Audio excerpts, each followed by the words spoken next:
El Shaddai is a unique gaming experience. While it isn't for everybody, those who enjoy weird games like this will certainly get a kick out of it. You play as this human spirit guy called Enoch. You're some kind of angel from heaven, and you've been tasked with going down to earth, I think, to find and defeat the evil fallen angels from heaven. The story gets more and more bizarre as you go along. While there are some cool moments in the story, there are just too many weird zany moments that I just couldn't make sense out of. And what's with the main character wearing jeans? Isn't this guy supposed to be from heaven?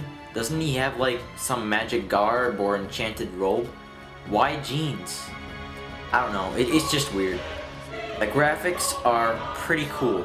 Each level feels like an abstract painting in a sense.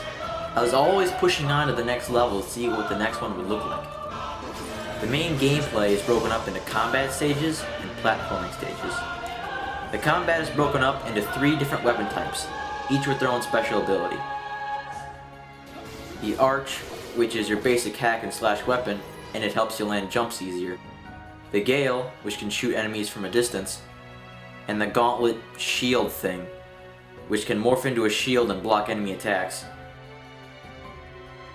There's also this rock, paper, scissors system, where the Arch does more damage to the Gauntlet shield, and the Gauntlet shield does more damage to the Gale, while the Gale does more damage to the Arch. There's also this twist where if you use your weapon too long, it'll become corrupted, and you'll have to purify it in order to be doing optimal damage again. Similar to repairing weapons in an RPG game.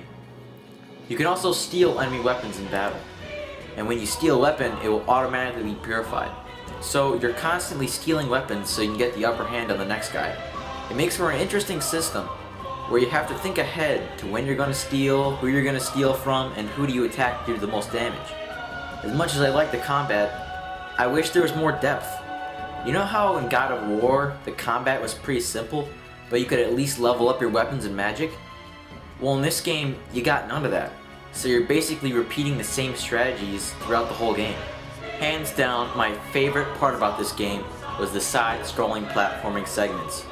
The controls just work so well, and the level design is really awesome. There's fun obstacles, hidden areas that have power-ups, enemies to fight along the way, and even the occasional puzzle. There's just something about these platformer segments that's just so insanely fun. The 3D platforming is another story.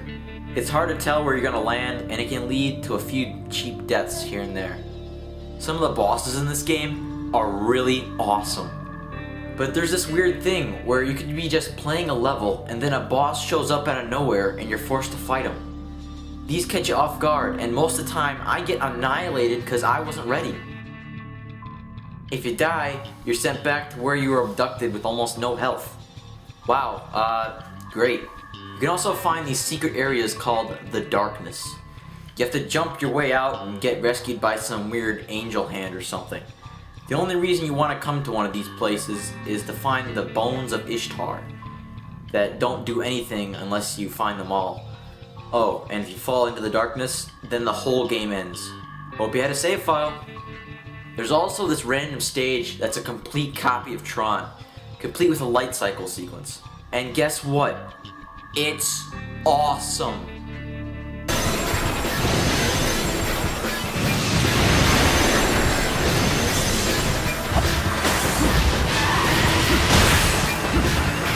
They even make a little joke that this is a complete copy of Tron. That's taken care of. What? There's something like that? Wow, you gotta feel bad for Enoch. One thing that's really disappointing is that there's little replay value save for a few pieces of concept art and a few extra costumes and collectibles. Sure, there's a score mode and there are quite a few trophies to get, but I don't know. That wasn't enough, at least for me, to get me to replay it. Alright, let's break it down.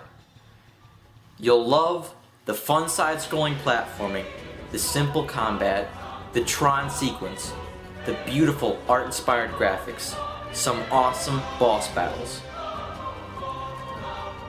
You'll hate little depth in combat, random boss battles that rip you a new one, choppy 3D platforming segments, hard to follow story at some points, some lackluster bosses, and little replay value.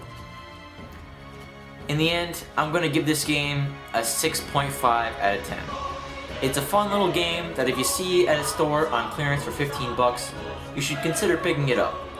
However, I wouldn't pay more than $20 for this game. I really wanted to love this game, with the awesome art style and the different gameplay, but in the end, I can say that I like this game, but I just don't love it.